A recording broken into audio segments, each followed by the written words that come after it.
इंदौर में sex racket के अड्डों पर पुलिस अटैकिंग मोड में नजर आ रही है। इस तरह की अनैतिक गतिविधियों वाले स्थानों पर पुलिस की खुफिया नजर है, जो कि कभी भी दबिश के रूप में सामने आ सकती है। ये कहना है इंदौर पुलिस के डीसीपी संपत उपाध्याय का। इसके साथ ही उन्होंने बताया कि पुलिस लगातार देर रात तक खुले रहने वाले पबों और बारों पर कार्रवाई भी कर रही है, जिसके लिए बाकायदा आबकारी विभाग को भी साथ लिया जा रहा है, ताकि नियम विरुद्ध संचालित होने वाले ऐसे पबों पर उचित कार्रवाई की जा सके।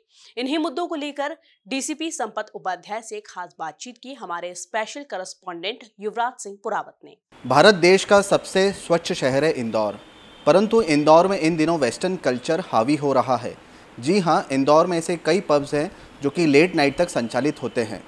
आज इसी गंभीर मुद्दे पर बातचीत करने के लिए हमारे साथ मौजूद हैं इंदौर के डीसीपी संपत उपाध्याय जी। सर, इंदौर में ऐसे कई पब हैं, कई बार्स हैं जो कि लेट नाइट तक संचालित होते हैं, देर रात तक शराब परोसी जाती है। ऐसे पब्स पर लगातार मॉनिटरिंग होती रहे, उस पर इंदौर पुलिस का क्या एक्शन प्लान रहता है? जो पब इत्यादि हैं वो मध्य प्रदेश शासन की आबकारी नीति से गवर्न होते हैं। आबकारी नीति में प्रावधान है कि रात्रि 11:30 बजे तक शराब का विक्रय कर सकते हैं पब, और 12 बजे तक खाने पीने की अनुमति है। उसके बाद उनका बंद करने का प्रावधान है। तो ये चीज़ सुनिश्चित करने के लिए इनको पहले बैठक इत्यादि लेके बताया गया है, और पुलिस की हमारी जो टीम रहती है वो भी 12 बजे के आसपास जाकर सभी को बताकर आती है कि समय हो गया, आप बंद कर लीजिए। और ज़्यादातर लोग इस चीज़ को मानते भी हैं और समय से वो बंद भी करते हैं।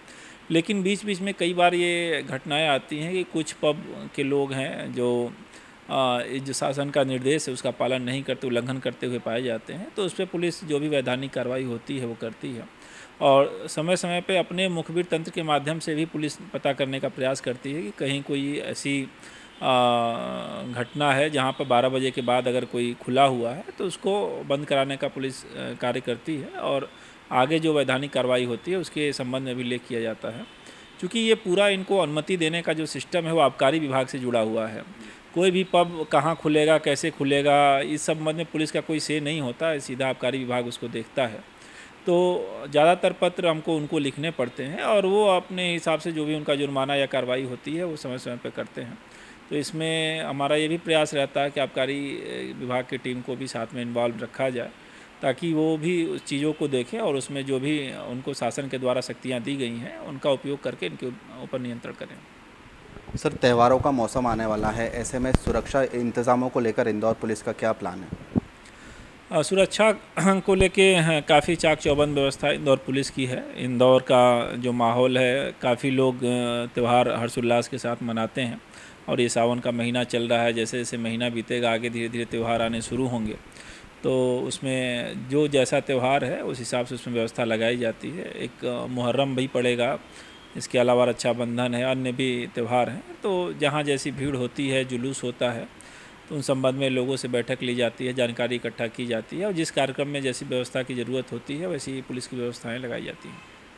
सर, इंदौर में अभी हाल ही में एक सेक्स रैकेट पकड़ाया था। इंदौर में ऐसे कई रहवासी क्षेत्र हैं जहां पर कि होटल संचालित होती है, वहां पर अनैतिक गतिविधियों को भी अंजाम दिया जाता है। ऐसी होटल्स पर लगातार जांच होती रहे, लगातार पुलिस सिविल ड्रेस में जाके जांच करती रहे, उस पर क्या प्लान है इंदौर पुलिस का?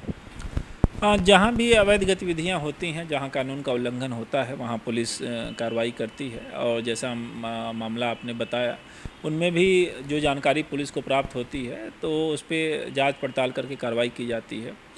और ये मामले ऐसे होते हैं कि प्रथम दृष्टया सीधे उसमें कार्रवाई करने पे दिक्कत जाती है। तो जो भी कानून के द्वारा निहित प्रक्रिया है उसका पालन करना पड़ता है, जानकारी उसकी एकत्रित करनी पड़ती है, और फिर उसमें कार्रवाई की जाती है। कई बार जो पीड़ित लोग होते हैं या कई अन्य स्रोतों से भी सूचनाएं आती हैं, तो उनको भी डेवलप किया जाता है, और पूरा प्रयास रहता है कि इन गतिविधियों को नियंत्रित किया जाए और इनके विरुद्ध प्रभावी कार्रवाई की जाए। सर, इंदौर में अभी हाल ही में शॉर्ट एनकाउंटर हुआ था, तो क्या माना जाए इंदौर पुलिस अब अटैकिंग मोड में आ गई है अपराधियों के खिलाफ, क्योंकि समय की मांग भी यही है? पुलिस में कोई इनकाउंटर का प्रावधान, शॉर्ट इनकाउंटर इस टाइप की चीज़ें नहीं होती हैं। जो भी अपने देश का जो कानून है उसके तहत पुलिस कार्रवाई करती है। कई बार ऐसी स्थितियां बनती हैं जब पुलिस को आत्मरक्षार्थ अपने फायर आर्म का उपयोग करना पड़ता है। कई बार इन स्थितियों में पुलिस को मजबूर होना पड़ता है तो करती है, लेकिन यह कोई पॉलिसी या उपाय नहीं है। अलग अलग घटनाओं, अलग अलग परिस्थितियों पर निर्भर करता है। ये घटना जिस जोन में जिस थाने में हुई है वहाँ के टीम इसको और बेहतर समझा पाएगी कि किन परिस्थितियों में ऐसी स्थिति बनी। रही बात जो बाकी गुंडे, बदमाश, लुटेरे या आमजन में भय पैदा करने वाले लोग हैं, उनके विरुद्ध इंदौर पुलिस की लगातार कार्रवाई जारी है, जिसमें जिला बदर, रासुका की भी कार्रवाइयाँ की गई हैं। और बड़े बड़े जो बदमाश बने लोग फिरते थे, सोशल मीडिया पे धमकी देते थे और भी माहौल बनाते थे, सभी आज सलाखों के पीछे हैं। और ये एक सतत चलने वाली प्रक्रिया है, इसमें इंदौर पुलिस सतर्क है और नागरिकों की सुरक्षा के लिए हर संभव कदम उठा रही है। जी हाँ, निश्चित तौर पे तो ये थे इंदौर के डीसीपी संपत उपाध्याय जी, जिनका साफ तौर पर कहना है कि इंदौर पुलिस अब अटैकिंग मोड में आ गई है अपराधियों के खिलाफ, और उन्होंने अपराधियों को चेताया है कि वे गलत काम छोड़ दें, नहीं तो इंदौर पुलिस उनके खिलाफ सख्त से सख्त कार्रवाई करेगी। वीडियो जर्नलिस्ट धर्मेंद्र यादव के साथ युवराज सिंह पुरावत की रिपोर्ट, MP न्यूज़, इंदौर।